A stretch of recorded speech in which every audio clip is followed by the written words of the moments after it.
I'm Whitny Braun. I'm the director of our Master's in Bioethics. I have the distinct privilege today of introducing Dr. Gerald Winslow and Dr. Grace Wee, as they guide us through probably one of the most divisive and difficult topics that we're going to engage this conference. Dr. Winslow and Dr. Wee probably don't need any introduction, but that's just what we do here. So I'm going to go ahead and proceed. So Dr. Grace Chan Wee, earned her undergrad degree in biochemistry from PUC, and then earned her master's in bioethics and her MD here at Loma Linda University, where she's gone on to serve as at one time the director of our clinical ethics consult service, and now she works with the service, but she is not only a consultant, she is also the medical director of the PICU at RUHS, and she's the co-director of the Center for Christian Bioethics, where she serves alongside Dr. Winslow. Dr. Jerry Winslow also does not need an introduction, but you earned your bachelor's, if I am not mistaken, from Walla Walla, and then went on to your master's at Andrews, and then your PhD at the Graduate Theological Union at Berkeley. And so Dr. Winslow is the acting emeritus director of the Center for Bioethics, but he has published on everything ranging from ethics and justice in the practice of triage to probably being one of the greatest champions in our country for developing philosophy as applied to dental practice, ethics and dental practice. It doesn't get enough love. I'm sorry, dental ethics does not get enough love, so I like to give it a little time. Both Dr. Wee and Dr. Winslow have been really important figures, obviously with the Adventist Bioethics Consortium, but on our campus specifically guiding us through understanding changes in law, changes in policy, and addressing those changes in law and policy through a theological lens. And so it's with great pride I introduced both of them, and then I'm just going to throw in this little tidbit that if it was not for Jerry Winslow sending me to the Adventist Bioethics Consortium partner institution of UPU in Peru, I wouldn't have met my husband. So I thank you for that. And if it had not been for Dr. Wee throwing me a baby shower, I would have nothing for my baby who came early. So had it not been for the two of you, I would not have my personal life. So thank you very much for that. So I will turn it over. Thank you for your time today. Oh, thank you so much, Whit, for such a gracious introduction.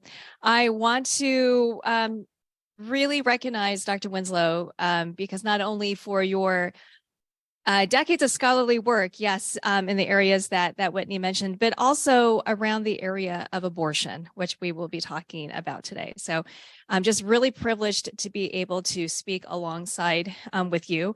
And I think it's really appropriate to start with, and we're actually going to start and end with an article that Dr. Winslow that you wrote in 1981 in Spectrum magazine. And in this article, which I think stands the test of time, and we'll make this available and the conference notes, it stands a test of time because the first part of it points out that there's no biblical passages explicitly prescribing or proscribing abortion. There are passages that speak to development, but no biblical passages, again, explicitly prescribing or proscribing abortions. Ellen White's writing also do not offer direct guidance, although you can make some assumptions from events and writings going along aside her. The last thing that I want to spend a little bit time on, and I think just coming from the last session in which we really heard a really compelling narrative of how the way we think about disease, the way we think about diagnosis is through the lens of culture and the things happening around us. I do want to point that out in our talk today. There are going to be interrelated threads. Adventist, our religion, we have a root in a certain kind of conservative Protestantism, and we also can't forget the laws in this country that criminalized abortion, as many of the founding leaders of our religion were a part of that. And so I do want to start with this. I do want to start with a little bit of history. And when we look at the history of abortion laws, there were a couple of things that were surprising to me. The first thing that maybe this isn't quite so surprising. What was surprising to me was the AMA, the American Medical Association involvement. But prior to the 19th century, abortion was private. and largely legal prior to quickening, which is the first feeling of movement that a woman would feel. It was a woman's, this is women's care, and it was care delivered in large part by women, by midwives. And the midwives in this area, or in this time frame, there were a large percentage of midwives who were African American. Well, in 1857, something called the Physicians' Crusade Against Abortion came into being. And this Physicians' Crusade lobbied the AMA to take up the cause, and the AMA actually did. So why the AMA, the American Medical Association? What is the American Medical Association? Well, it was formed in 1847, and it was formed with the intention of professionalizing medicine. So at that time, they banned women, they banned African Americans from joining their ranks, and they really considered themselves to be the gatekeeper of medicine. And there are more than a few historians who have suggested that the AMA was looking to consolidate its influence over all aspects of medical care, such as, again, who's able to call themselves doctor? What is the scope of medical practice? Now, remember, I just mentioned that abortion, delivery of babies, other types of women's healthcare were practiced by midwives, women. And so when you have the AMA that's taking up the cause, it is hard not to note that, again, the organization that's banning African Americans and women were erasing the work that was traditionally done by these very two categories of people. And one person who was incredibly influential in this is Dr. Horatio Storr. He's called by some the father of American gynecology. This is Dr. Storr here. So it's interesting to note that when the AMA was formed a decade earlier, they actually did put out, sort of a code of, not a code of ethics, but a sort of things that they thought that what medicine should be. There was no mention of criminal abortion. But then in 1857, you have Dr. Storr here, who not only launches the Physicians' Crusade against abortion, but if you believe some, he convinces the AMA to form this committee on criminal abortion, and he's the chairperson.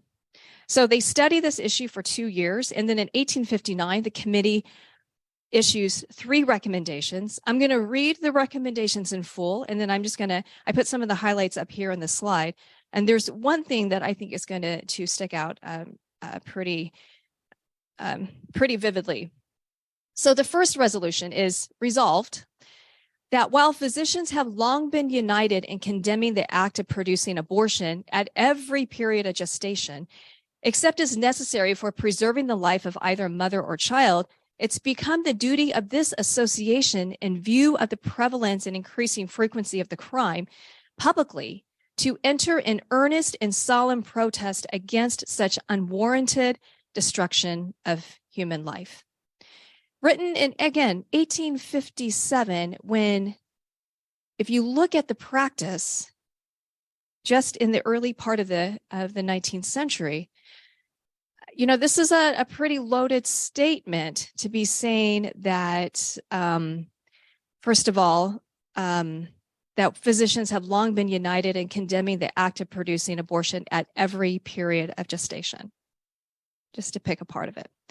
The second resolution, that in pursuance of the grand and noble calling we profess, the saving of human lives, and the sacred responsibilities thereby devolving upon us, the association present this subject to the attention of the several legislative assemblies of the Union, with the prayer that the laws by which the crime of producing abortion is attempted to be controlled may be revised, and that such other action may be taken in the premises as they in their wisdom may deem necessary. So in other words, he is asking the AMA to lobby state legislatures to revise the laws. And then the last resolution, that the association request the zealous cooperation of the various state medical societies in pressing the subject upon the legislatures of their respective states, and that the president and secretaries of the association are thereby authorized to carry out by memorial these resolutions. So the AMA should lobby and should cooperate with state medical societies in order to change the abortion laws. And in order to really push this this crusade, in 1860, governors of every state in the United States received a letter from the AMA that historians say was actually ghostwritten by Dr. Storr. And he said, quote, "In reality, there is little difference between the immorality by which a man forsakes his home for an occasional visit to a house of prostitution, that he may preserve his wife the chance of pregnancy, and the immorality by which that wife brings herself willfully to destroy the living fruit of her womb. The child is alive from the moment of conception." So here we see Storr actually introducing a pivotal idea in the conversation, that life begins at conception. So this was actually a remarkably effective crusade, because between the years of 1860 and 1880, at least 40 anti-abortion laws were enforced. But these laws tended to be laxly enforced. Until the 1940s and 50s, you have more rigorous prosecution of doctors. And then perhaps likely in response to that, in the 1960s, you have several states that are liberalizing abortion laws. Then these are cases that are going up to the Supreme Court. And of course, 1973, you have Roe v. Wade. By that time, 17 states have actually liberalized abortion laws. I think this history is helpful. Of course, a thorough history, I think, is outside the scope of our time together. But I think it is helpful because let's go back to our starting point, which is Dr. Winslow's article in Spectrum of 1981. It makes sense that if you're a member of a conservative Protestant denomination, that your views likely reflected conservative views on abortion, views that were formed by the prevailing conservative legal landscape, which itself was helped to this point by a physician writing that life begins at conception in support of a national lobbying effort as part of an organization that was trying to erase the work that was being done by women and African Americans. And in 1970, the Adventist Church released the following. In response, and these are slides from Dr. Winslow, so thank you very much for that. In response to the many requests for a position on abortion, the Adventist Church released it, and note the emphasis from Dr. Winslow. These guidelines are not the final answer, but perhaps can serve at the present time. It designates a therapeutic abortion, a category of abortion as therapeutic. When the continuation of the pregnancy may threaten the life of the woman or seriously impair her health, when the continuation of pregnancy is likely to result in the birth of a child with grave physical deformities or mental retardation, and conception has occurred as a result of rape or incest. After these guidelines were adopted by GC officers, they decided to study the issue more closely and actually had 1971 guidelines. The GC officers voted this in with 2 additional provisions that we see. Number 4, where the case involves an unwed child under 15 years of age. Number 5, when for some reason the requirements of functional human life demand the sacrifice of the lesser potential human life. So it seems that between 1970 and 1971, we're really wrestling with this. Dr. Winslow, I'm wondering whether you might want to offer a few thoughts about this time period.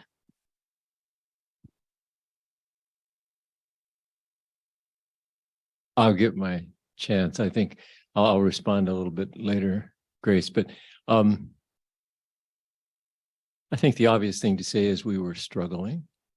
And in the struggle, there was some incoherence in the statement. And that remained so for about 20 years until a 20-year period of reconsideration, I guess you could call it.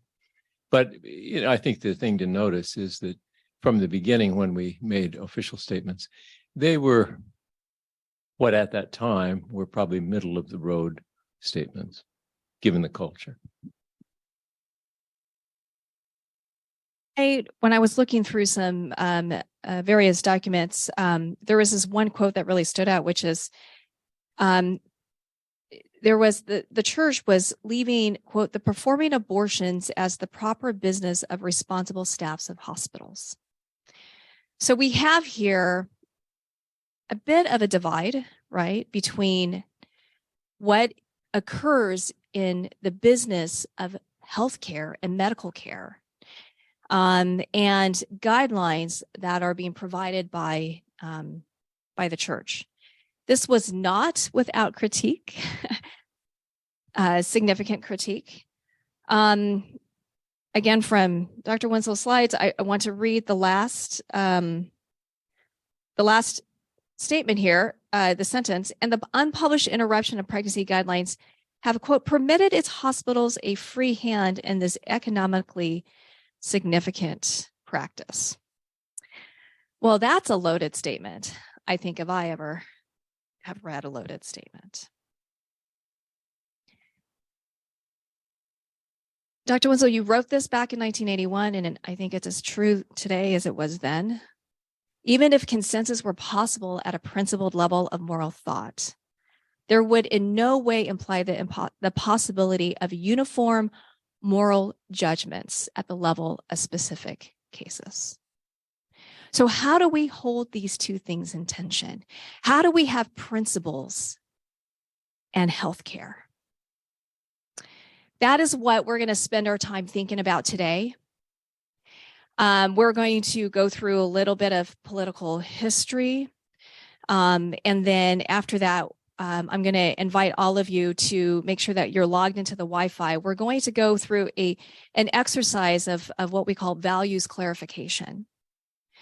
This is a deeply painful topic to talk about and to think about, but this is actually so important, right? As leaders and healthcare clinicians, when we interact with patients, we first need to know where we stand on an issue as important as abortion.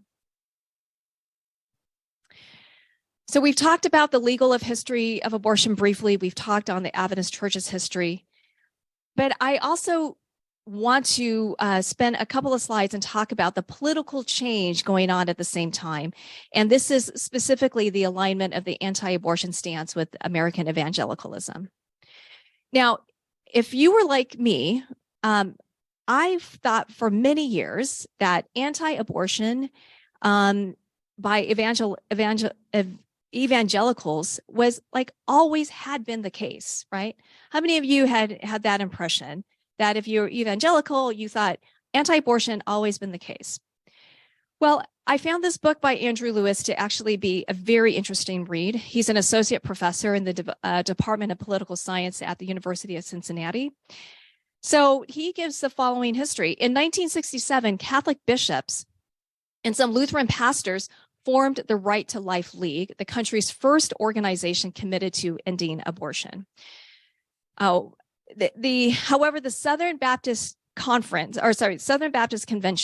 and Southern Baptist Convention hardly can be accused to be a bastion of liberalism, right? The Southern Baptist Convention is pretty conservative. So the SBC and other prominent evangelical bodies continue to support limited abortion rights. After Roe v. Wade, in 1973, which found abortion to be a constitutionally protected right, the official Southern Baptist publication, the Baptist Press, declared the decision, quote, advanced the cause of religious liberty, human equality, and justice, unquote. As the decade progressed, support for a pro-life stance grew and solidified until 1980. The Southern Baptist Convention declared its opposition to abortion on demand and, quote, the use of tax money or public tax-supported medical facilities for selfish, non-therapeutic abortion. So in an attempt to understand this evangelical thinking, Andrew Lewis writes that two of evangelicals' most prominent figures, Francis Schaeffer and Jerry Falwell, they framed opposition to abortion is actually important to preserving sexual morality. Now, do you remember that last sentence?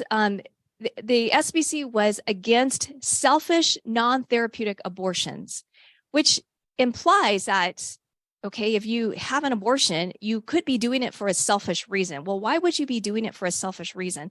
Well, if you think about it in terms of trying to be against abortion in order to preserve sexual morality, that makes sense. So abortion was more as a way to preserve, again, sexual morality. Less prominent was an emphasis on fetal personhood or fetal rights.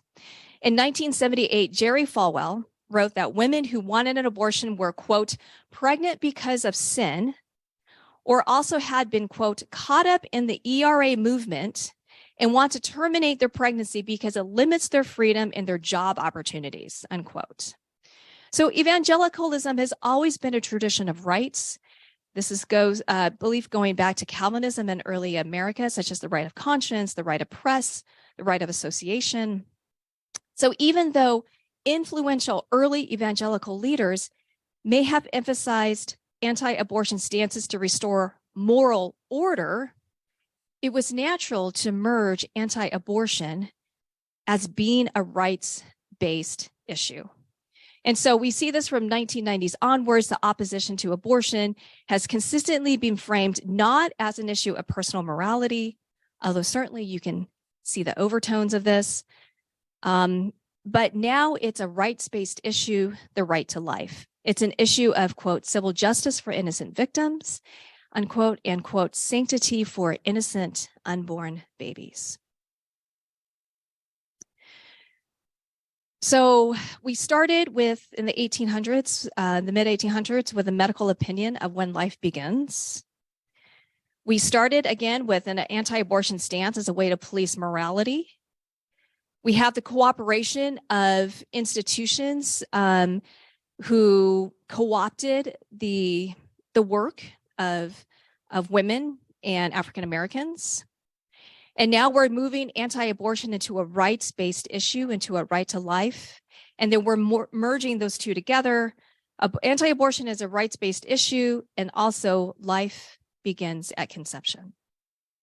It is no wonder that as Adventists, as we were caught up, or as we were living, not caught up, I mean, we were in the middle of it, as we were living in this environment, that it led to a lot of soul searching, a lot of difficult conversation that continues to this day. In 1992, the following guidelines were published with not only with a goal to protect prenatal life, number two, be gracious rather than judgmental. Also very practical. We have to take care of the patient. Limiting abortion to the most serious reasons, respecting the pregnant person, letting the church offer guidance, not governance, and encouraging members to study in light of Scripture. I still think this is very good advice today.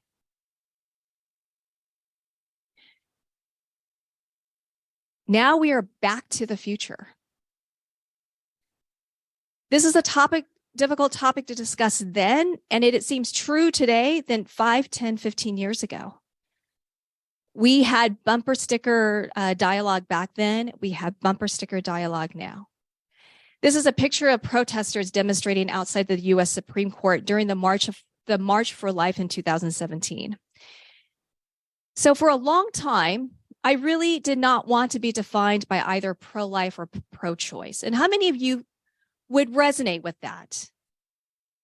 It's a really difficult issue just to say you're either pro-life or pro-choice.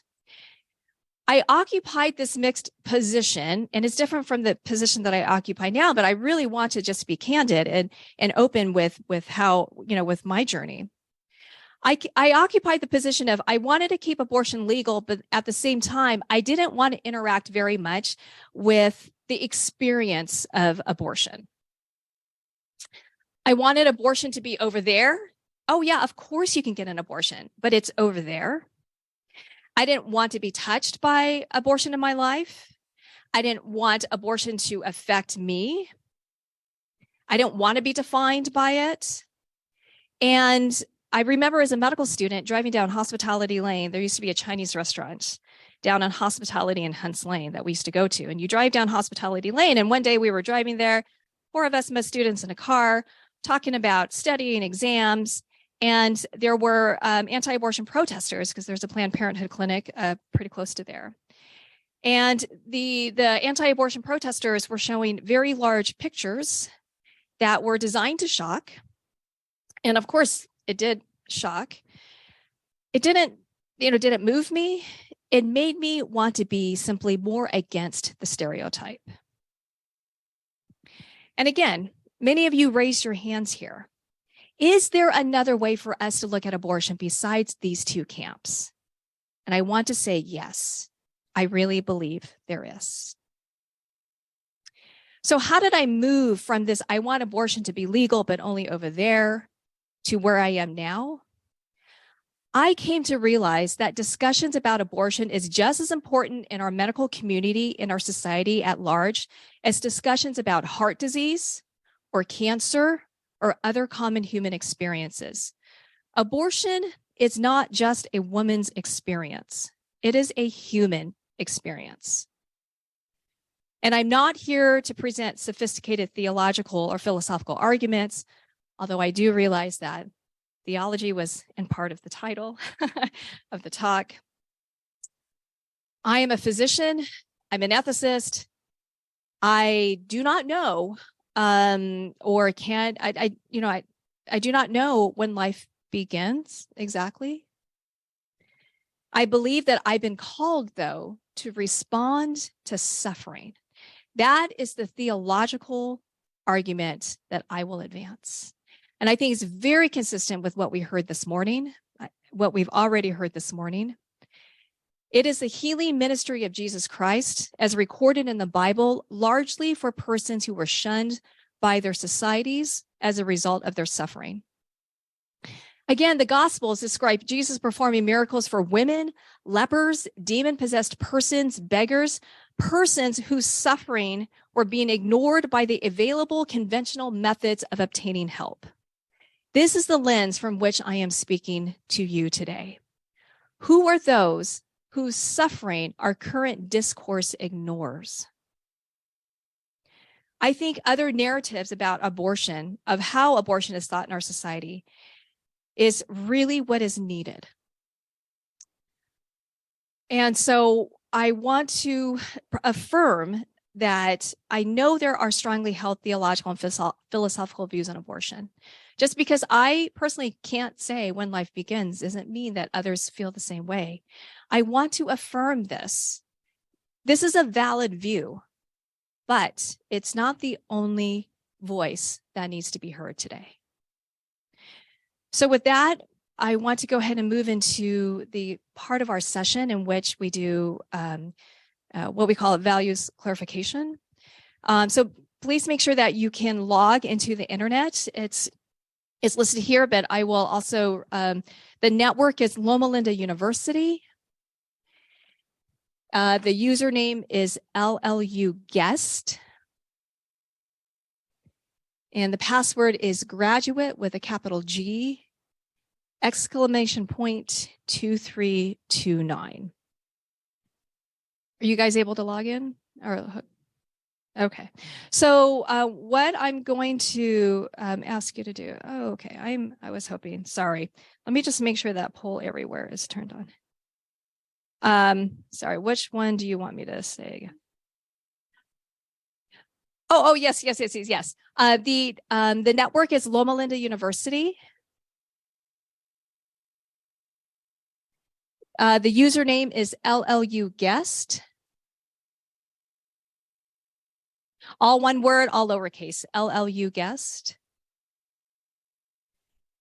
And the password is capital G, graduate, with an exclamation point after that. 2329. And this worked yesterday. There was supposed to be information about how to log onto this. So if you don't mind, hold on a sec. Let me just stop sharing for our Zoom people for a sec, and then let me fix my computer here. Apologies. Apologies. Okay. Yes, it's graduate with a G, capital G. Yes, thank you. Graduate with a capital G, exclamation point 2329. Ah, there we go. Are you guys okay? And let me move this the Zoom. Okay, and let me tell you how to actually join the poll. So how many of you are logged in with it? Okay, good. So how you join the poll is you text to the number 22333.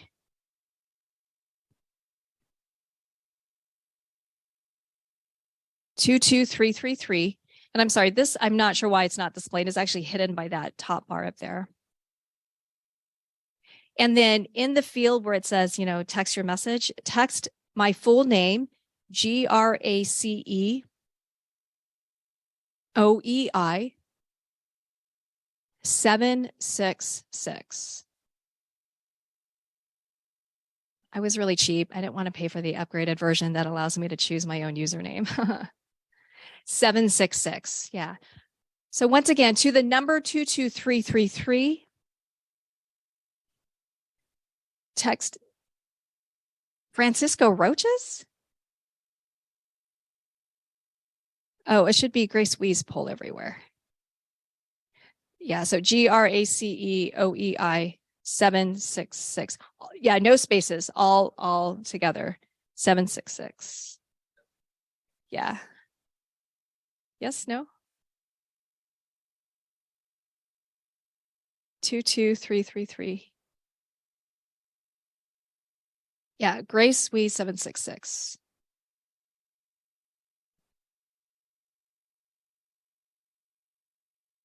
Is it okay? Did they not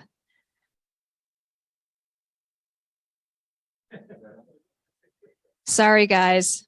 Hold on a sec. Let me figure out how to screen sharing has stopped. Okay. Let me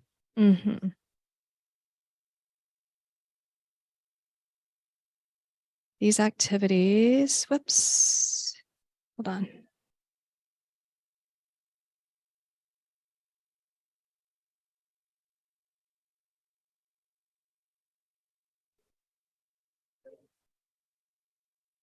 So somebody actually has been able to log in.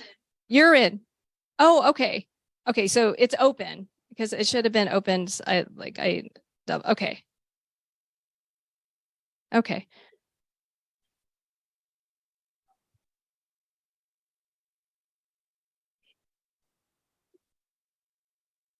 Oh, yes, that's true. Yeah. So let me write this. Yeah, the alter. Thank you so much. Yeah. So pollev.com, POLLEV.com. And it's slash. I never know how to describe this slash, right? It's this kind of slash. Thank you. No spaces. I'm just going to write down here, Grace Wee, my whole name, OEI 766. Yeah.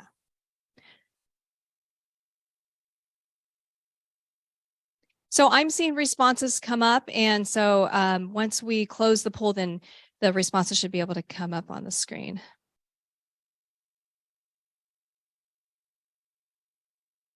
So for those of you online, make sure to share the screen again. Thank you so much. Let me do that.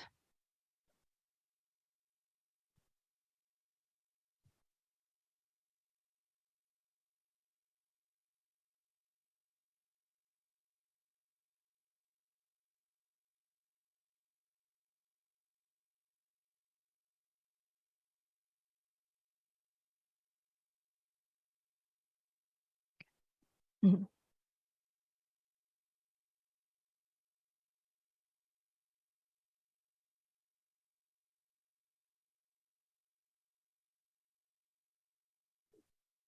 Yes.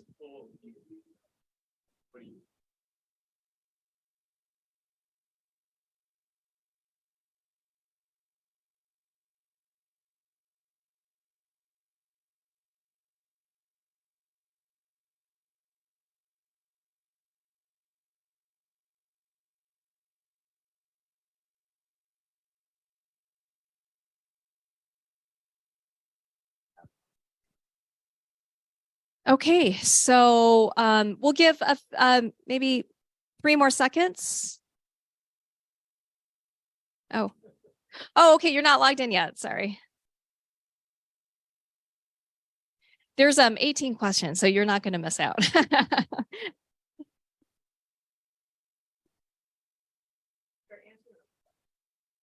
um, uh, what do you mean? Or yeah, just go ahead and answer them. Yeah, just go ahead and answer them. Yeah.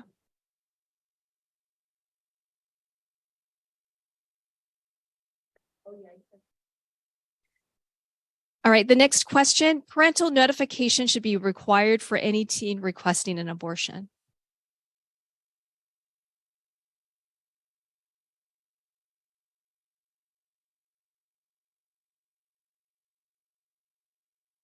Yes.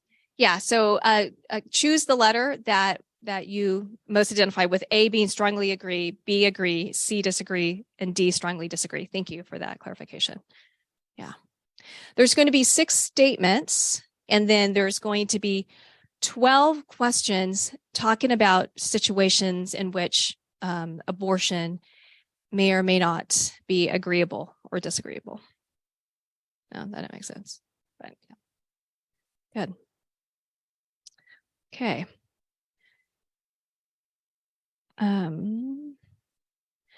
Third question, people now have more, or people who, sorry, not how, people who have more than one abortion are irresponsible.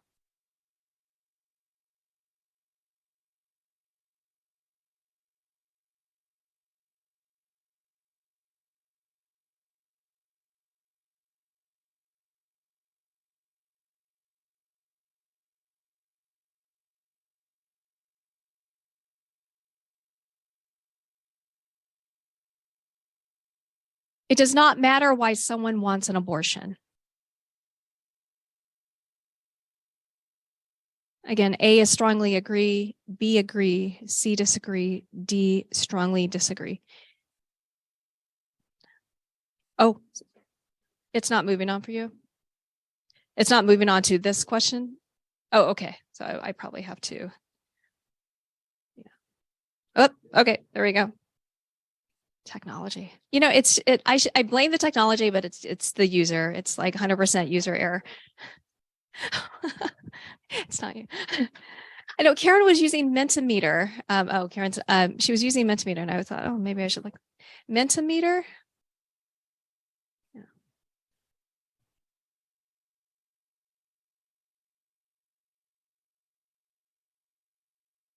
Okay, let's go on to the next question. A partner should have the right to be part of the part of the decision about terminating a pregnancy.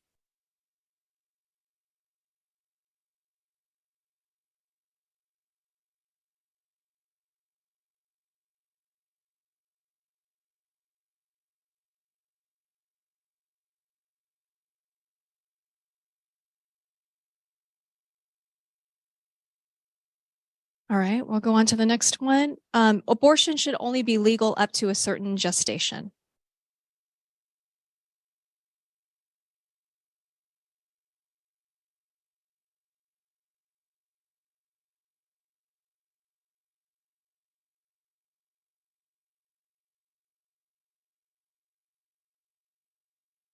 I can accept a woman's abortion decision to end a pregnancy that threatened her life. So these next statements that we get into then are going to be agree, disagree. Okay. I can accept a woman's abortion decision to end a pregnancy that threatened her mental health.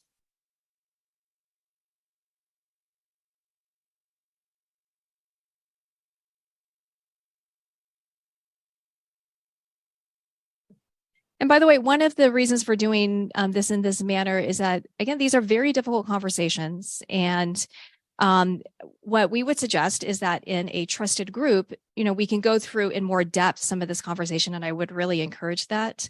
I just didn't want to force people to be vulnerable about how they're feeling without some more time to get to know you all. I like you all. I want you guys to like me too. So.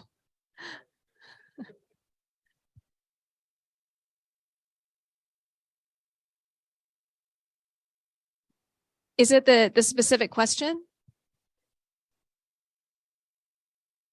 Oh, yeah. So you can only respond one time to each question. So as I go to next questions. Oh, okay. All right. So the next question, I just need to move on a little faster. Sorry. I can accept a woman's abortion decision to end a pregnancy involving significant fetal abnormality.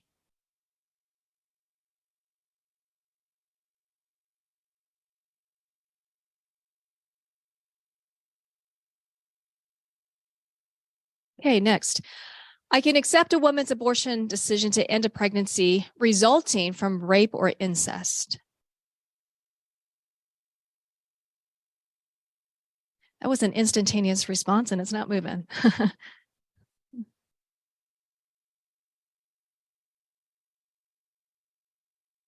Okay. I can accept a woman's abortion decision to end a pregnancy resulting from birth control failure.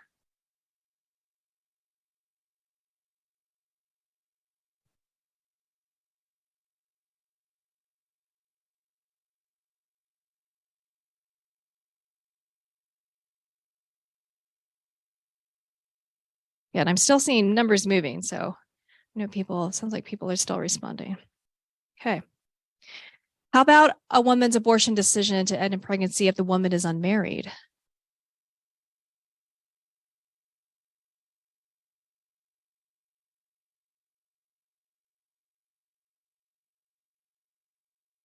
Some of these terms are quite loaded, right? Yeah, and whether you agree or disagree may be different for other people's reasons for agreeing or disagreeing.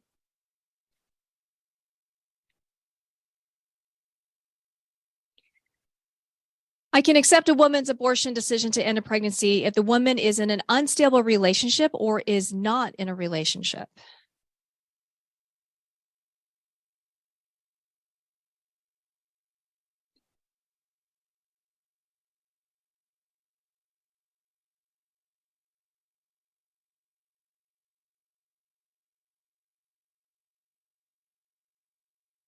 I can accept a woman's abortion decision to end pregnancy if the woman does not want any more children.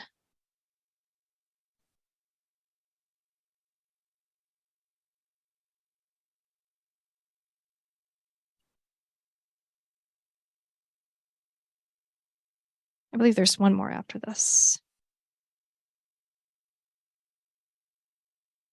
I can accept a woman's abortion decision if the woman is not financially able to care for a child.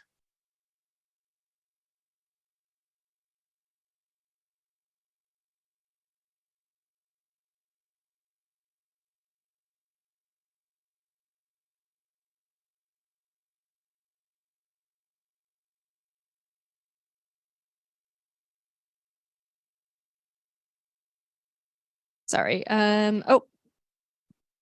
Okay, sorry. This is the last one.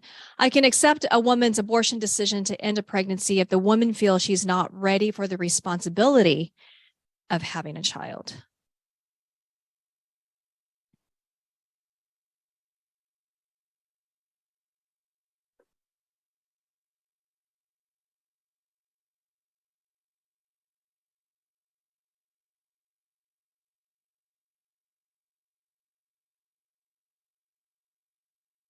Sorry, one more.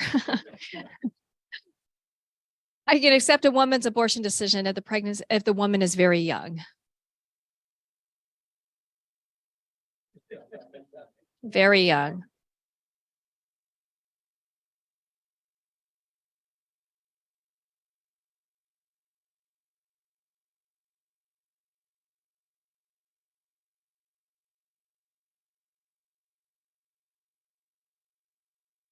And have for many years.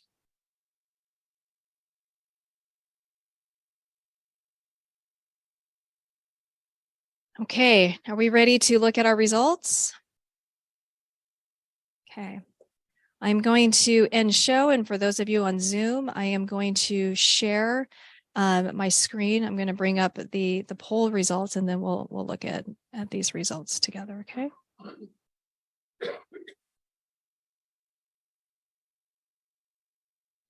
Okay, and hold on. Let me share my screen on Zoom. Share screen. Share. Oops. Okay. Am I sharing my screen? Sorry. Okay, here we go.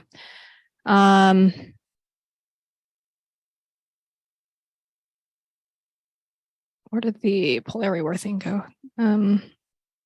Sorry about that. Okay, here we go. And you guys are seeing all of this messiness, so let me just try to move this out of the way. Oops. Okay, so every person has a right to choose to terminate a pregnancy. Strongly agree, agree, disagree, strongly disagree. So in the people that are here, we all like each other. Some love each other. We all have pretty different opinions. Yeah. Let's go to the next one. Parental notification is required. I don't know why this is going off the screen. Also, some disagreement, and I'll put the results of the survey also in the conference material section. Strongly agree, and then also disagree.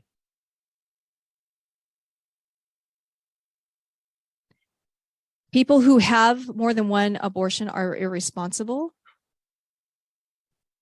Most of people disagree, some strongly disagree, 14% agree. It does not matter why somebody wants an abortion.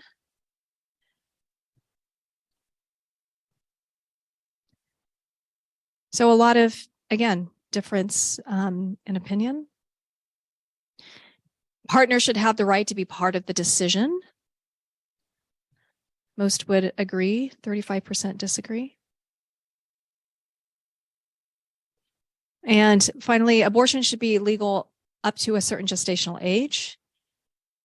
We have 15% who either agree or disagree. The majority either strongly agree or agree. I think it's helpful to do this because as we talk about abortion and gestational age, abortion and parental consent, partner consent, what does it mean that a woman or a person should be able to request an abortion for any reason at any time? This is part of the work that we do to look at ourselves so that we are ready to bring ourselves into this very difficult conversation. I can accept that a woman's abortion decision if a pregnancy threatened her life. We all agree with that. In the interest of time, again, I'm going to put this information or the results of this poll into the conference materials afterwards. I don't know why this is taking so much time.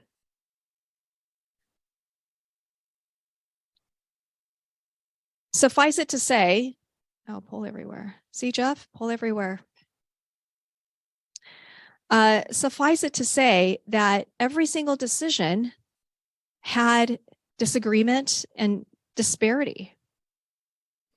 I can accept a woman's abortion decision to end pregnancy if the woman is in an unstable relationship or not in a relationship. 33% agree, the rest disagree. Now, this is where further dialogue is going to be extremely helpful, right? What is an unstable relationship or even not in a relationship? I mean, we're talking about single parenthood. Does that mean that I can accept a woman's abortion decision if she's not in a relationship? I'm going to agree with that. What does that actually mean in the way that we deliver care to patients?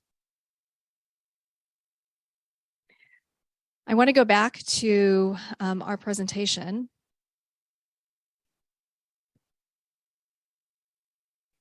And let me go back in, for those of you on Zoom, share my screen.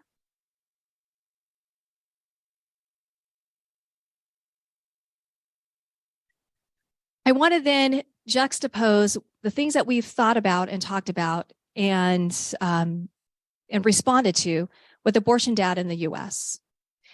This is from the Guttmacher Institute. It's commonly used as a source when you want to cite statistics by both, I think, both sides of, or all sides of the debate, not both, just all sides of the debate.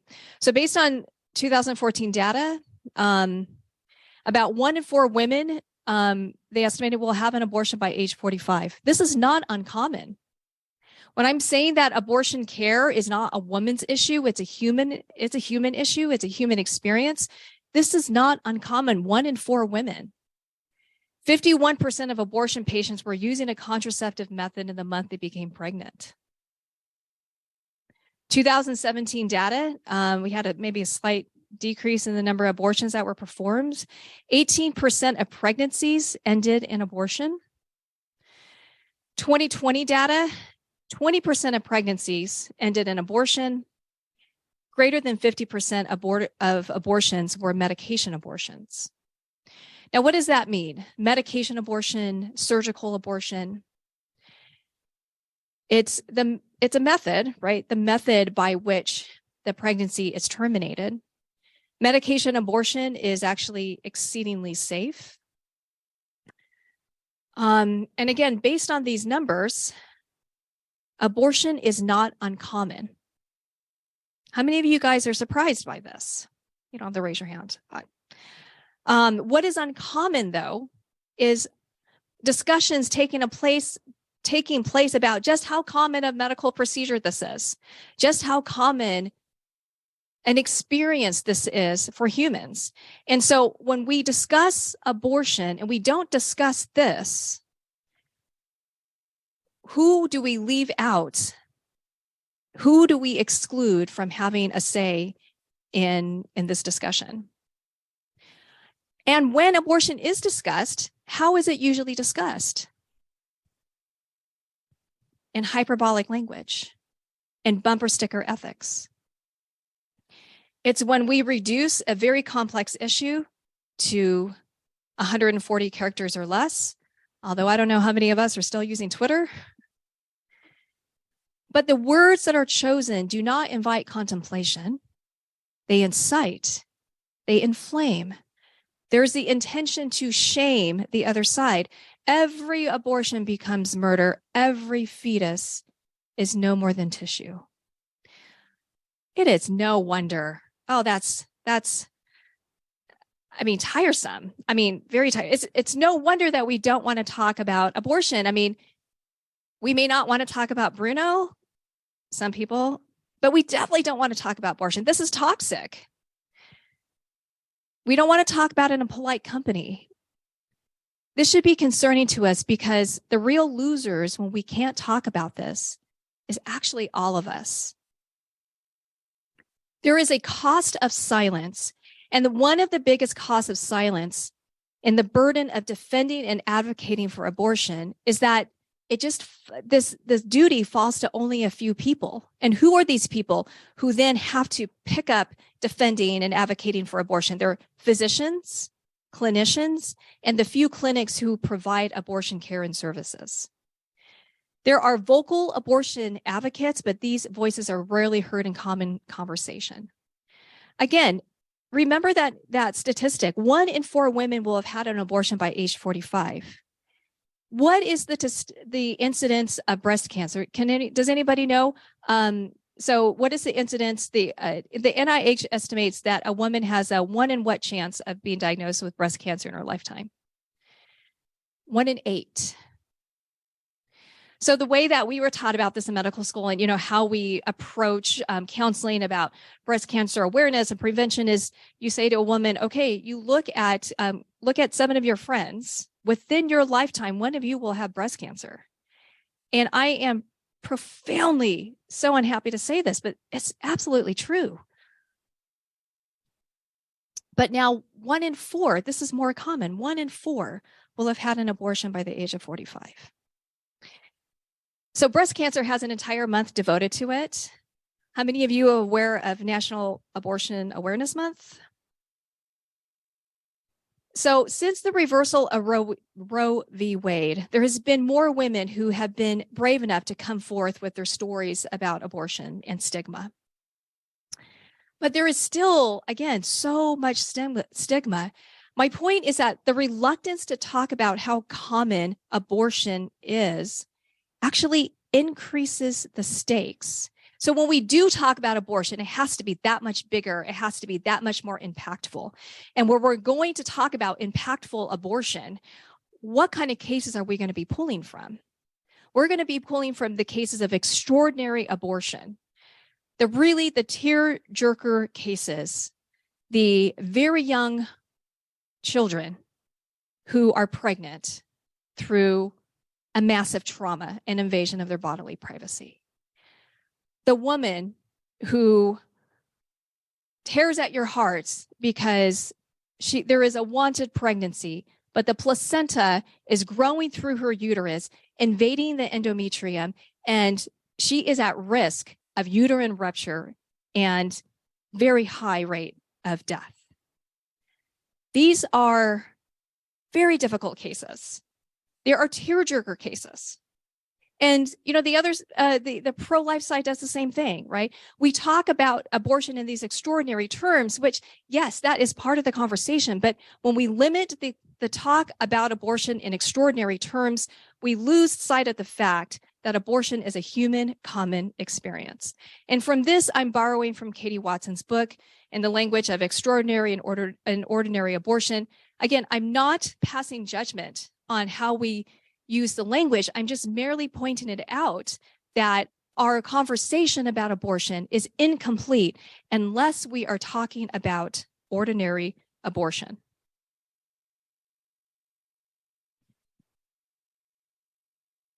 I know that medication abortion has really been in the news a lot. So I mean, lots of thoughts, and maybe we can talk about that a little bit later. But medication abortion is it's a big part of what we call, ordinary abortion. One of the biggest things that if in our public discourse, again, we're talking about the extraordinary, but we actually experience the ordinary when the political talk does not match the lived experience. When the common lived experience cannot influence the public discourse, this is when vulnerable people suffer. This is when women suffer. Human beings will suffer. So no matter your belief on abortion, I just invite you to reflect on if you're willing to listen to other ethical viewpoints, to stories, to the lived experience of women who have ordinary abortions. Now, some may be thinking ordinary, like why are we using the word ordinary? Is it referring to frequently occurring? Why not use words like common or prevalent? So, I mean, that's certainly one ethical conflict that I personally sat with a while. Why was I bothered by the use of ordinary? I was bothered because to imply the experience of having an abortion was no more consequential than any other ordinary experience that occurs in the medical system seems to be, I don't know, it didn't seem to sit right. For example, if I break a bone and I see a physician that transitions me back to my non-broken baseline, right, I call that ordinary care. But also, if I'm pregnant and I wish to be transitioned back to my non-pregnant baseline, shouldn't we use the word ordinary for that? But why does it seem to have a different moral weight? I think that this is an excellent example of why it's easier to default to bumper sticker ethics than to wrestle with these really difficult types of questions. But this is the work that must be done because these kind of questions exist in what we call the liminal space. What is the liminal space? Well, according to Wikipedia, which was what I consult from for most things, it comes from the Latin word limen, and I hope I'm pronouncing it correctly. I'm probably not, but it means threshold. It's the gap between no longer and not yet. And now, how many Gen Xers do we have in this room? I'm a Gen Xer. So if you talk about bioethics and songs, I think the perfect song that talks about the liminal space is Britney Spears and her song, I'm Not a Girl, Not Yet a Woman. There are a lot of liminal spaces in this conversation about abortion. The fetus is no longer a cluster of cells, but not yet a child. Our patient is no longer only a woman, but not yet a mother. In these liminal spaces, it's very difficult to tell when you've crossed over from one side into the next. This ambiguity is difficult to deal with, and one of the ways we reduce the discomfort is to draw a line to separate the two. And the side that we end up on initially is likely to be guided by an intuitive emotional response that some call our gut feeling. And for those who have read The Righteous Mind by Jonathan Haidt, this may sound familiar. Haidt's moral foundations theory posits that we have intuitive leanings that determine our initial response to moral issues. Again, I don't identify as a philosopher, and I'm definitely not a behavioral scientist. I'm not here to argue about moral foundations theory, but I do think it's a useful starting point for the process of moral inquiry. Moral inquiry is the process of discovery as we move through this liminal space. What are the relevant sources of information to guide our thinking? Of course, it's religious principles and beliefs, yes, and it's also the lived experience of those affected by abortion. This is how I think we move through the liminal space. We start with our gut reaction, but we try to tease out how these fundamental principles, how they can work in real life by allowing the lived experience of our patients, of our friends, of our community, of all of us, in order to influence and shape how we ultimately perceive this. What I'm getting at is that this is not abstract work, but it's work that needs to be done by the side of the person experiencing abortion. This is work that needs to be done in accompaniment, in solidarity. How do you get to that lived experience? By listening, not only to the experiences of extraordinary abortion, but also ordinary abortion. By exploring the contextual features of abortion, by probing these gut reactions, by hearing other narratives, by hearing other philosophical arguments other than the argument that we're probably most familiar with, which is the argument from autonomy. And the next couple of slides, I'm going to touch on, just a couple of different perspectives. I will be borrowing from Dr. Winslow's slides again about Dr. Provencha's perspectives. But autonomy, we've heard this, right? The argument starts with one autonomous individual and holds that this individual has jurisdiction over their own body, including everything such as embryos and fetuses. There is an argument for a two-person model, right? Even if a person does have, fetus does have personhood, a woman is not morally obligated to sustain the embryo fetus, because who would require American adults to do the same in any other situation? So why should a woman who is pregnant be required to do differently? If you are a person and I'm a person, why am I required to do something that you want me to do? Judith Jarvis Thomson, of course, she posited the now famous scenario. Imagine you wake up continuously plugged into the body. Imagine you wake up and you find to have another adult, a violinist, a very famous violinist, plugged into your body. This violinist needs to be plugged into your body in order to survive. If you unplug him, he will die. Jarvis Thomson writes that the right to life differs from the right to life support.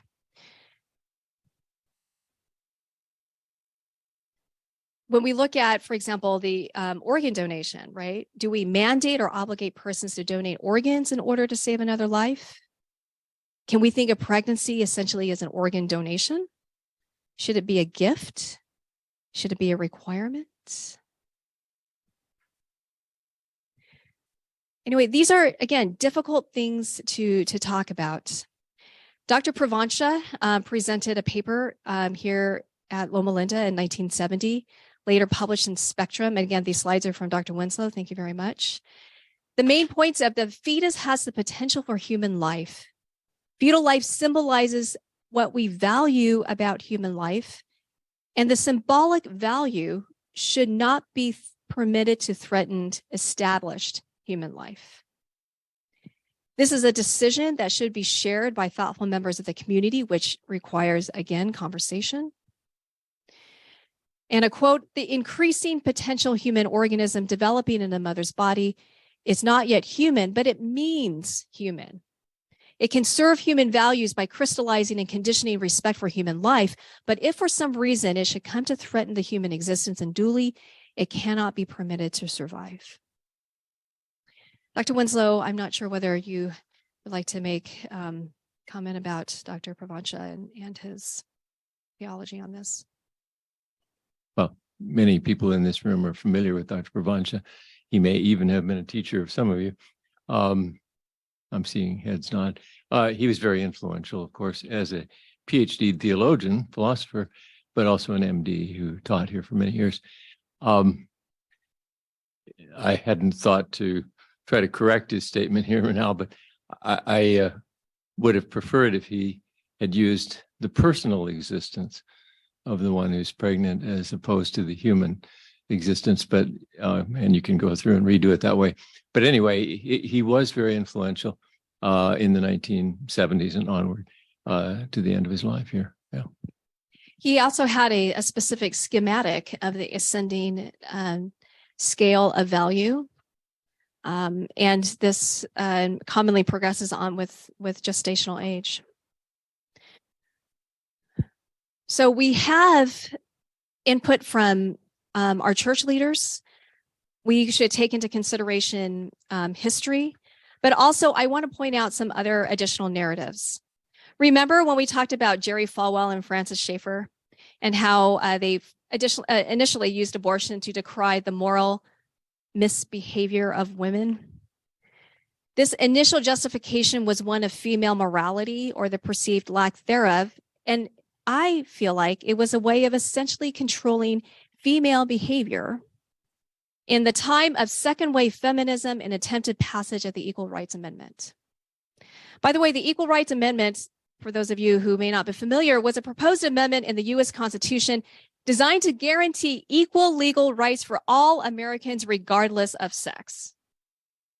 The ERA passed by the House in 1971. It was passed in the Senate in 1972, but only approved by 35 states, leaving it 3 states short of the 38 state requirement for ratification by the 1979 deadline. So the failure of the passage of the ERA was a huge political statement. How can we believe that moral attitudes about abortion was not influenced by some sort of moral panic that some may have felt when women were starting to demand equitable participation in society? Again, I have a distinct view and perspective on this. I understand that. That is to say, I still think it's a very valid view that needs to be held alongside other common views. I think it's very hard to unsee the entwined fingerprints of political gender injustice and political abortion restriction. As Dr. Metzel mentioned this morning, right, intersectionality, trauma is intersectional. Going back in history, it's hard not to notice, again, that the AMA, who did not accept women or African Americans who were defining who should and shouldn't be a doctor, was also defining who was worthy and wasn't worthy for certain types of medical care. As we continue to see gender inequity today, how do we let that influence the way that we understand abortion? This brings us to something called reproductive justice. I'm not going to have any time to do this to really bring this topic the time and attention it deserves. I just want to refer you to this book, which I think is fantastic. But within this framework, abortion, ordinary and extraordinary, it puts that within the part of women's healthcare, as all of the other factors that affect women's healthcare, economic, social, health, everything that impacts a woman's choice and her ability to actually make that decision. What is involved in this? Access to contraception, sex education, STI prevention and care, prenatal care, domestic violence assistance, an adequate wage to support a family. This is public health, women's health care. This is a human need to have adequate health care. So where do we go from here? I understand that the title of this talk was Theology. Maybe we've touched a little bit on that. Policy and healthcare. I believe that policy must support excellent healthcare. We've been down a pretty heavy talk. I agree. We have valid and important ethical viewpoints from our Christian faith and our Christian background. I believe it's one viewpoint that we hold alongside the other viewpoints that we are understanding more and more about. We want our believers and our clinicians to remain committed to their religious conviction and allow room for additional narratives. Let's interrogate the biases that come from our choice of words. Let's continue to develop and teach a multifaceted approach to abortion. And if I may say so myself, I think this was reflected in my reading of your words 40 years ago, Dr. Winslow. I feel this is reflected in your article. A principle of respect for human life, a principle of respect for personal autonomy, for the principles of justice. Now, how we understand justice is going to change as we understand our collective human experience more. How we understand the principle of respect for human life, again, changes. What does this require? Again, shameless quoting from your article. What the church, I'm going to go to the last sentence, what the church needs throughout its membership is a sustained discussion of the moral principles, which stem from our shared faith and which should guide decisions about specific cases. Does this open the door to our hospitals providing prolific numbers of abortion that are economically becomes a profitable service line or something like that? No, I don't think so. Not at all. In fact, defaulting to that view, I think, is a temptation that we must resist against. So I hope this discussion is informed by the experience and the needs of our patients. And I want to reserve the last part of our time before we go to Q&A to Dr. Winslow.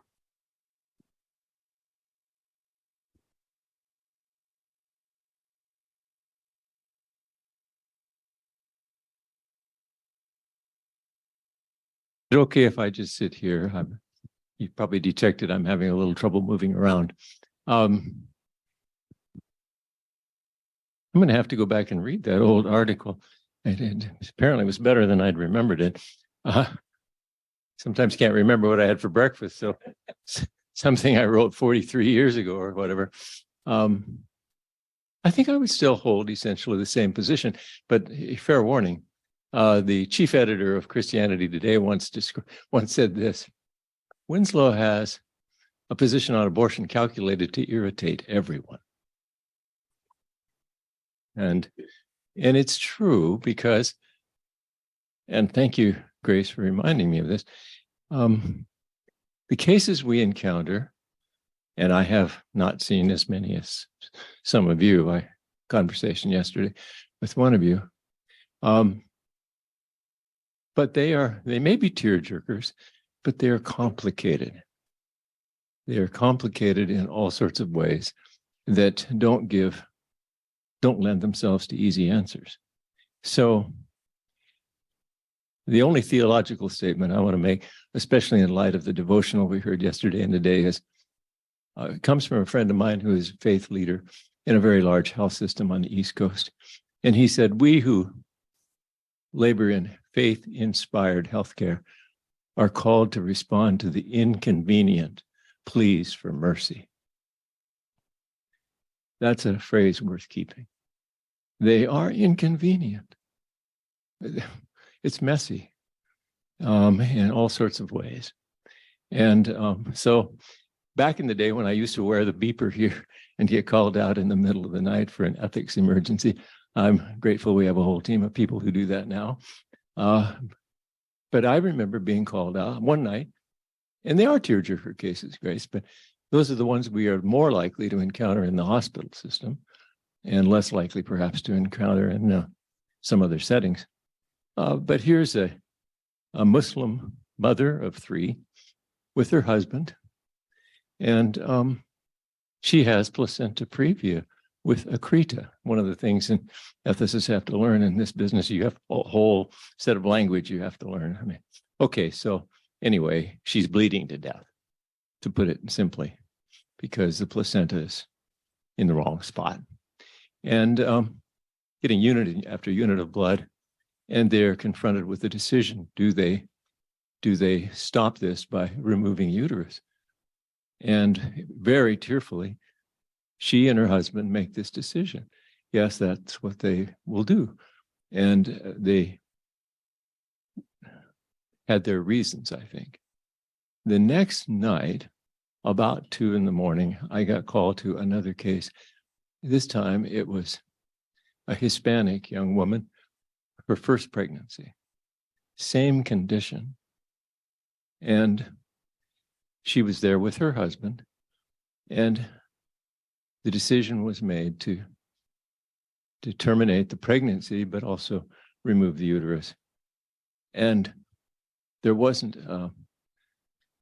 I'm just now realizing, I don't think I can hardly talk about this without being emotional now, because there wasn't a dry eye in the place, including the physician who did the work. She said, I've been here 11 years and I hadn't seen a single case like this. And now I've had two nights in a row. Now, the only reason I tell these tearjerker stories, Grace, is that when we respond to the inconvenient pleas for mercy, the easy answers go out the door. And you have to, I loved Eric's language this morning, you have to find compassion and never get hardened so that it goes away. And then you have to accompany people through that process. Sometimes people will say, well, they'll grant these exceptional cases, but not others. But of course, they don't know. They don't know all of the reasons that people have. A psychiatrist, friend of mine, actually head of psychiatry here, sent me a story recently that was published, and the name is published with it. But here's a young woman named Abigail, 18 years old, exhibiting signs of psychosis. She's newly pregnant, single, and she's being treated by our psychiatrists for more and more difficult signs of psychotic break. And they can't figure this out. They assume there must be some physiological reason. And finally, they did a lumbar puncture and found something I'd never heard of, Grace, but you know about it because you're a physician. Anti-NMDA receptor encephalitis. Never heard of it. Basically, it's being allergic, my simple words, it's being allergic to the pregnancy. So the pregnancy is creating the psychosis, and it's potentially fatal. And now this young woman is sufficiently out of it that she's not capable of making a decision for herself. So somebody's going to have to step in and make a decision. People who will say, well, we won't grant any exceptions for mental health, have not thought deeply enough about whole person care. This young woman could have died. They terminated the pregnancy. She was, thank God, restored to sanity, but that has actually been a long process, and it will be a lifelong condition that she has. I know these are the tearjerker cases, Grace, but I only want us to take time to realize that responding to these inconvenient pleas for mercy calls out the best in us. And that means resisting the tendency to divide into camps, just resisting it steadfastly to rise, as you would say, Grace, above the bumper stickers. And if it means taking positions that are calculated to irritate everyone, I'll accept that.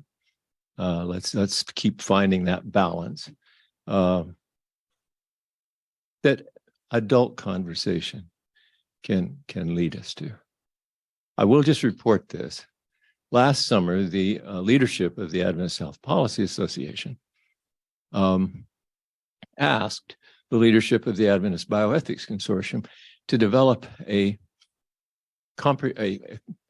what I like to call a principled consensus statement on abortion for Adventist health policy, the policy voice nationally for the 5 system that you all represent here. That some of you are on the task force that we've called together to work on that. That is turning out to be perhaps more difficult than one might think. I have here in my hands all the statements of all the systems, and they're pretty similar. And they are all what you might call, actually, if you read the polls, they're pretty much where the majority of American citizenry is. It's not an all or nothing sort of thing. Most Americans, on reflection, are in some sort of middle ground place with reference to abortion. But part of the question that we faced is, what's the scope of this? Are we talking about the hospital systems, or are we talking about all the affiliated clinics, regardless of how far away they are in terms of arm's length?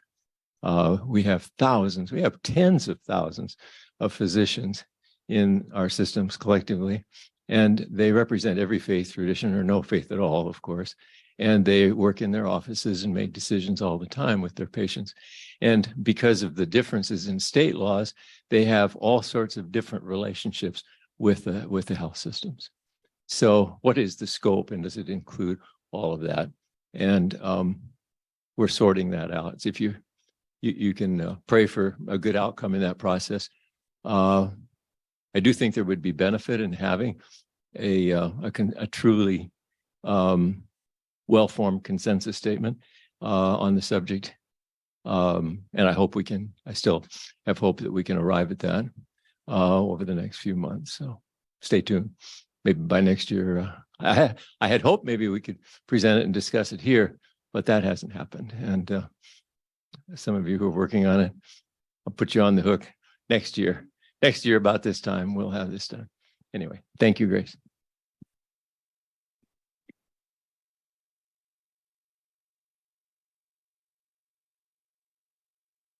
We have time for questions. I can, Dr. Winslow and I can share a mic, and then do you mind to?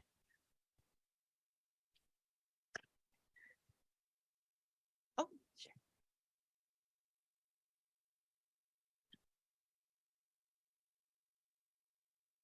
Thank you so much. First of all, I would like to say thank you, because thank you for both of you. It was the best presentation that I attend, and I attend many presentations about abortion so far in my life, fortunately or unfortunately, but really it was the best presentation. And as I am functioning, I wanted to tell you a little bit, it's not a question so much, I wanted to give you some my feedback. I'm Ukrainian, I am Eastern Catholic. Yes, I against of most of abortions, but I'm not pro-life. I'm not pro-choice. I don't see this. It's so complicated, and you're right. It's so complicated that it's not. It include the life of the mother, included the life of the baby, include the life of the father, of the family, social, economical. It's everything, and it's we cannot see this in only black and white lenses. And this is something that I really thank you so much, because really it was, I think, the most deep and beautiful presentation. Even that I participate Bioethics Consortium many years so far, it was the best one, really. And I wanted only from my side, and also as an ethicist, and also as a chaplain, and as I see people who struggle, and I see people that who I support, who done or who is going or reflecting to do this, I also wanted to probably to encourage every one of us, and really, it wouldn't be easy, and I know it's very hard topic, really to think, because I really think that this ethical discussion has to have the moment of when the life starts, when the life begins. And I don't know where to start. I believe that we can start and we can have the discussion. I don't know how long it will take time to come to some consideration, but I really think also that it's probably one of my part of the comment that I really would like, and I think it will be very big encouragement to think about this, because without that, it will be still. Because I'm coming and I heard a lot of American history, and this is something that something is new for me, something is not so much. I'm coming from Ukrainian perspective, I'm coming from European perspective. I studied in Italy. I came from that background. And it's a little bit similar, but it's some different perspective. It's some different moment.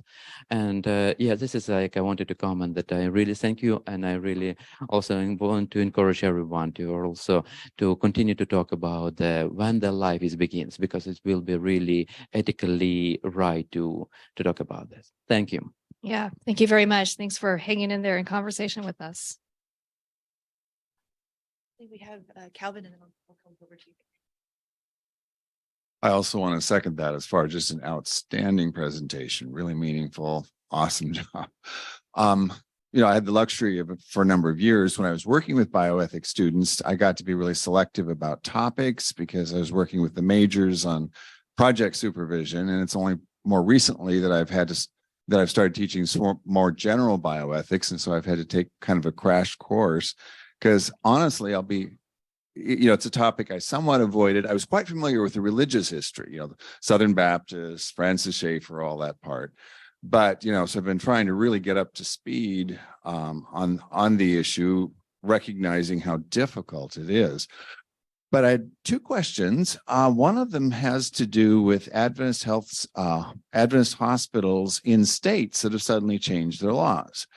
Because that's one of the things I've been following quite closely is the history. I mean, what's happening? I've been collecting stories, women bleeding in parking lots, a variety of different things, as hospitals suddenly say, well, we can't do abortions anymore. So the question is, what can you say about Adventist hospitals that are in states that have recently changed their laws? And maybe an also related conflict question potential. Jerry, you talked about a statement that's being worked on. How does that compare with denominational statements? And can you imagine, how do you, so anyway, there are two questions on the same issue. What happens when other entities that affect us in some way, whether it's states, whether it's denomination, and, potentially we could see some national laws. How are we dealing not only with coming up with a good statement, but those issues? That's a great question. I'm going to answer the first, and then I'm going to punt the other one, the more difficult one, to Jerry here. I do think that it's a work in progress how states or hospitals in states that have very restrictive abortion laws are able to take care of their patients. What is a way forward? I mean, I don't have all the answers, but I think one way forward is to make sure that we continue to try to the best of our ability to provide excellent patient care, keeping the focus on excellent patient care, and then using the other mechanisms that we have at our disposal to shift, change, to try to make our environment so that we are able to provide that excellent patient care. What does that look like? It could be institutional level guideline and policy. It could be state level. I don't know. I think it's going to be different for each institution, but keeping the patient at the center. Would civil disobedience be part of it? I don't think we should rule that out, but I also think it's very difficult. Yeah, I think it's to be decided what exactly the response is. Yeah. So no easy answers. I'm sorry. Hey, Calvin, didn't expect it. I think what you may be asking, Calvin, with reference to the denomination is how any consensus statement we would develop for the Adventist Health Policy Association would relate to, say, a general conference statement. And right. And just for complete transparency, many of you know that I was heavily involved in the development of the document that was adopted in 1992. And I didn't own it because it's a large group. It eventually is approved by, and if I'd written it myself, it would have been better. But but you know how it's like the beginning of one book where the author said he thanked all of his friends for the contribution to the book. Without them, he said, I could have written a better book. But without them, I wouldn't have written any book at all. And I read that once and I thought, that's about the way it is with the statement. I could have written a better one by myself, but actually then I wouldn't have done it. So this is always a group process. And you kind of park your ego over there. And you hope that you don't lose your integrity in the process.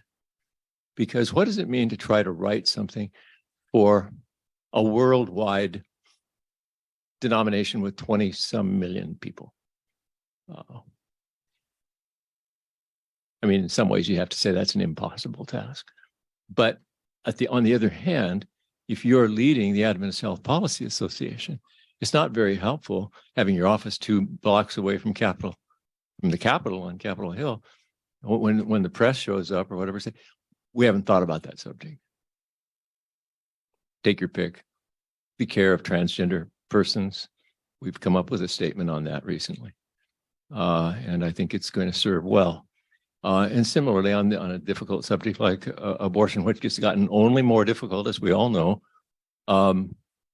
it's not faithful to say we run probably the largest Protestant health system in the United States now, but we haven't thought about that subject. That's just not faithful. So we're going to have to work on it, in my opinion. And I think, and I'm hopeful. Although hope, as I was taught by a friend of mine a long time ago, is different from optimism. Optimism you calculate based on statistics. Hope's an act of faith. And I'm a hopeful person. I think that's what it means to be Adventist, actually. Yeah. Yeah. Yeah. Yeah. Yeah, I said too many paragraphs. I was just coming to that one. I didn't mean to dodge. No. Let's just admit that since 2019, this became more difficult. The 1992 statement was scrapped, actually revoked. And by the way, the best parts of the 1992 statement were not necessarily in the exception, because Adventists have been pretty consistent in the typical exceptions of the life and health of the mother, serious congenital abnormalities, and rape and incest. We've been pretty consistent on that throughout the years. Are there more cases than that? Well, of course, because it's never that simple. But in 2019, we scrapped that. Adventism isn't exempt in this country from the culture wars that go on. And we took a turn to the right that made it look a lot more like what the Southern Baptists would write now. Although it was very helpful, Grace, to point out. So it comes as a surprise to a lot of Southern Baptists that they themselves had a very different position in the 70s and 80s, very similar to what we had throughout that period. So what's the answer? I have the statement that was adopted in 2019, and I think that we can harmonize them without being too cute about it. I don't want to gloss over anything. But even in that statement, which sounds like a mostly thoroughly pro-life statement. In rare and extreme cases, human conception may produce pregnancies with fatal prospects or acute life-threatening birth anomalies that present individuals and couples with exceptional dilemmas. Decisions in such cases may be left to the conscience of individuals involved in their families. Well, tucked away in those words is a recognition of exceptional cases. And I think all we will be doing in formalizing a statement for APA is being a little more clear about what the clinical implications of that, of those exceptions might be. I don't think they have to be viewed as being at odds, and I hope they won't be. But there are always people who want to make it more difficult.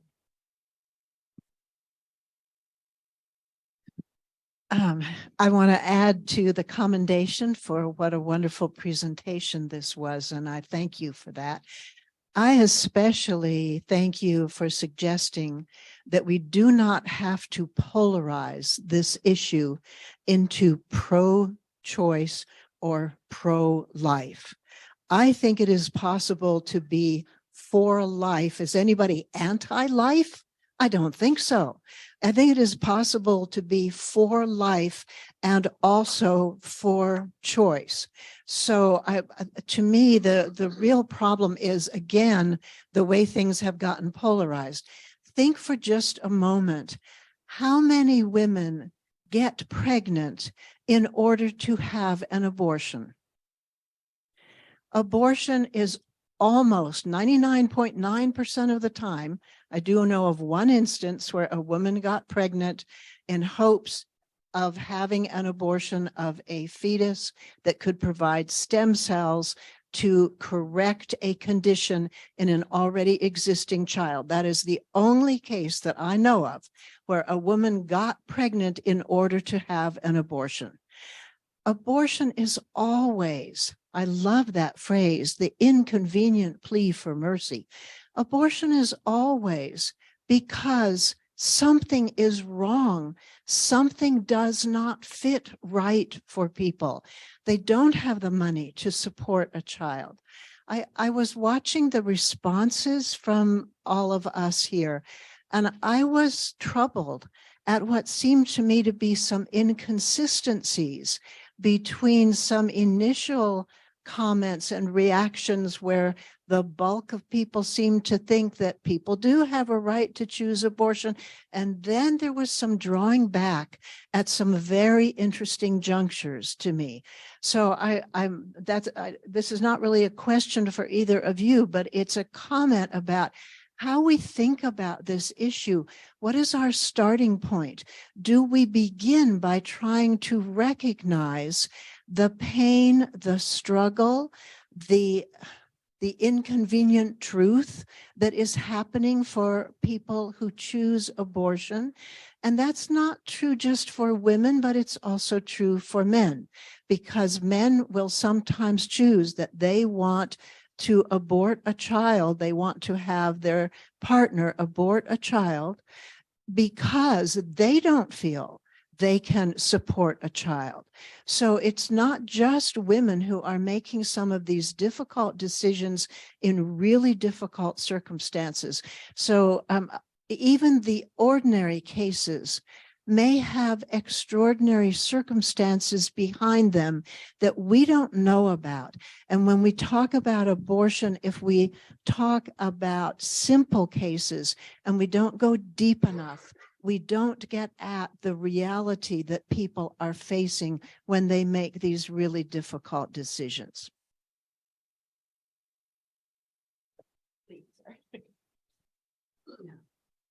Yeah, thank you for that. Whitney's getting her steps in. I think I probably could have shouted and saved me from doing that. I had the privilege of teaching an ethics class to dental hygiene students just after the Roe v. Wade verdict came down. And I asked them, I took a poll, how many of you feel that, and probably 90% of the class was female, so how many of you feel that a woman has a right to have an abortion without, the law interfering? nearly everybody put their hand up. Now, what I'm wondering is 20 years from now, will they still have the same view? Because I think our views change over time. And when you have kids, it's a very different decision after you've had kids. Yeah, no, thank you for that. So the question is, are our views going to change over time? And the view specifically is, should this decision be within the confines of you and your clinician, your healthcare provider, your nurse practitioner, your physician, or should there be an additional layer of scrutiny that gets in between you and the ability to make this decision? I don't think opinions are going to change about this in 20 years, because when you look at the practice of medicine, if we take abortion out of being a legal decision and we place it within the patient-physician relationship, and we place this decision within women's healthcare and human healthcare and excellent healthcare, who would want to have an interfering body, interfering agency to regulate that? Now, I understand that medicine is, I think Chris Johnson always likes to remind me, the second most regulated, right, industry behind the airline industry. Certainly there's regulation, but a decision that is made within the confines of the patient-physician relationship, which is where I firmly believe this decision is. If we constitute it that way, I don't believe that we're going to have changes in opinion in 20 years. I mean, the majority. I don't think there's going to be a lot of change in opinion for the majority. Good day, everyone. God bless you. My name is Leo. I'm pastor at God's Counsel Ministries, and I'm blessed to be here amongst you all today. And this issue for our society, for our people, is so very important. The preservation of life, of one's own life, is of utmost importance. It's a blessing that we get to make great decisions and to be of the blessing and favor to our life to continue.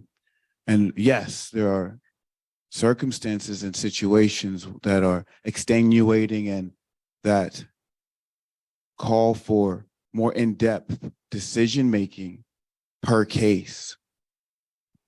Yet as a youth, I'd grown and seen and heard of family members and friends thereof that have had multiple abortions. And as a young child, it struck me that it was at times, and not for all, we understandably there are medical and situations that must be addressed for the preservation of life of the mother and the family and such, yes. Yet, unfortunately, as to what percentage it might be that would have to be discovered, yet the blatant, the overt use of abortion as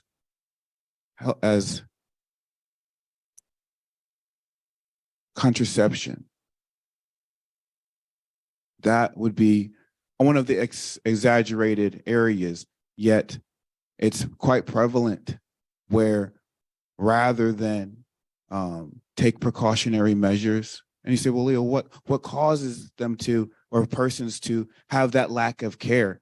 You know, we should have a mindful aptitude, knowing that not that it's a risk of pregnancy, but it's a plausibility of pregnancy, that it's how it works. That's how it's supposed to work. It's supposed to be of fertility and to plenish the earth. And we get to not just hope, but to educate and to figure out and help them spiritually.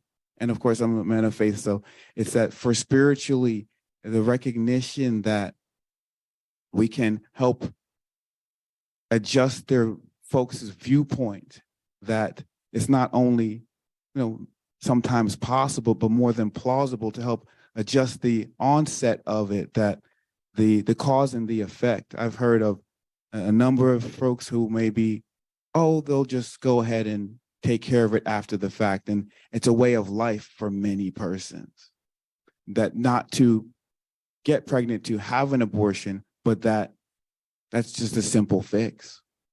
And that's sad. And it's unfortunate, not only for the lost children, but for the spirit and the soul of those whom commit such without care. So we want to help them love God, help them love themselves too, yes, but God tells us to do what? To love our neighbor, love one another as we would love ourselves. That we get to make an effort to protect one another as we'd seem for us to be protected. And we'd hope very much so that mothers and parents whom have a piece of them inside of them will seek to protect that child, their neighbor, as much as they would protect themselves. Yeah, Leo, I want to really thank you for sharing your perspective of that. I want to be able to watch out for our neighbors. I agree with you. How do we continue to do that in dialogue? How do we continue to do that in community? And are the policies that govern our healthcare systems or our societies, the laws that govern our society, does that encourage us to continue the dialogue in community? Or does it erase the experience of certain people? Yeah. We are at time, but we have 2 more questions. Can we indulge 2 more? Or Yeah, I'm good. okay. All right. I'm Dr. Winslow, are you? Okay. I want to thank the both of you for a very award-winning presentation. I just wanted to ask real quick. My name's Michael. I'm hospital chaplain manager for Advent Health Hinsdale in the Chicago area, and definitely work with patients who have had to go through termination of pregnancies, especially since it threatened, their own personal health, and as well as, the survival of the fetus was actually not going to be very long. But my question, especially with such a polarizing, topic where people's very identities feel threatened, because, of just such the polarizing nature, maybe not polarizing because of, the topic itself, but just the a priori of a lot of people. So my question is, how can we, and it just seems to me that the polarizing effect does more harm, to people really than good. So how do we introduce fairer, more balanced, more nuanced conversation, contributions to the conversation in a culture where, being polarizing is more popular, where it seems that people's choices are being made maybe not necessarily out of being proactive, but just out of resentments towards the other side. How can we introduce another voice into this conversation? Thank you. I don't know about you. I was so blessed by Dr. Carter's devotional this morning. And the one thing that really stuck out to me, which I thought he just worded it so beautifully, compassion leads to companionship. Companionship is not polarizing. Companionship is accompaniment. Companionship is solidarity. Companionship doesn't mean we always agree. I've been married for 23 years, and there's definitely some things we don't agree on. But we've been in companionship for a long period of time, and we still can't agree on some things. So companionship, I don't think just means agreement. It means compassion. It means staying in that liminal space, knowing that some people will be ahead of you, some people will be behind you in the threshold, and that's okay. We can still love each other through this. There are certain decisions that we would mourn for ourselves, but we are going to be a companion to those who do make that decision. There are some decisions that they mourn for us when we make dumb decisions. but yet they continue to be a compassionate companion to us. And why should abortion be different than other circumstances in which we make really bad decisions and somebody gives us the grace and the compassion we need in order to get back on our feet? So how do we do this? I think we do this by acknowledging and upholding and affirming different viewpoints that are valid and are reflective of our human experience. And by not trying to squelch dissension, because, okay, you may have squelched dissension in this area, but you've just caused it to flow out in other areas, And this is all of this other stuff that flows out of here that should be here, but is now up here. That is distressing, right? So perhaps if we take this back, I would posit that I'm very happy to dialogue and to be in conversation with people with all sorts of viewpoints. I would say, though, that the one thing that speaks to me strongly is that we keep at the center patient and patient suffering. If we can together journey along a patient who is suffering and still hold different viewpoints, let's do that. But we're in the journey together. So just a comment. One of my concerns, I appreciate the perspective of being both pro-choice and pro-life at the same time. I think my concern is the inconsistency in policies. If you look at the states where there are anti-abortion laws, those are also many of the states that do not expand Medicaid, do not provide access to healthcare or education. So it seems like this inconsistency of I value that life as long as it's in the uterus. And then once you're a kid, 8, 10, 12, growing up in a ghetto somewhere, now I don't care about you. I find that very troubling. And that's what I would push back against. So.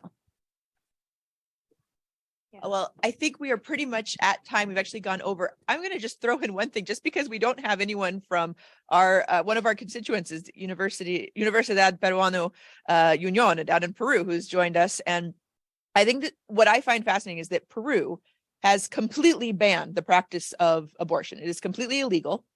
However, the way they have written their law says it is allowable in case of medical need, and it's that simple. And because they've written it that way, almost all discretion is left to the physician. So it is functionally, legally, it is right. It is legally not allowed to have an abortion, but functionally, it is so prevalent because the relationship is determined completely between physician and patient to decide whether or not an abortion should take place. And so, strangely, the complete medicalization of it has moved it to this realm where it's become more private, but at the same time, there is no right? There is no actual right on paper. And I think that's just an interesting dynamic that they deal with that we don't quite encounter because the way they framed it in the law. So just throwing in something from Peru to join our consortium conversation. Thank you so much for everyone for coming. Thank you so much, Dr. Wee and Dr. Winslow, for your time. And then I believe we go on to lunch now and then continue on with sessions. Thanks, everybody.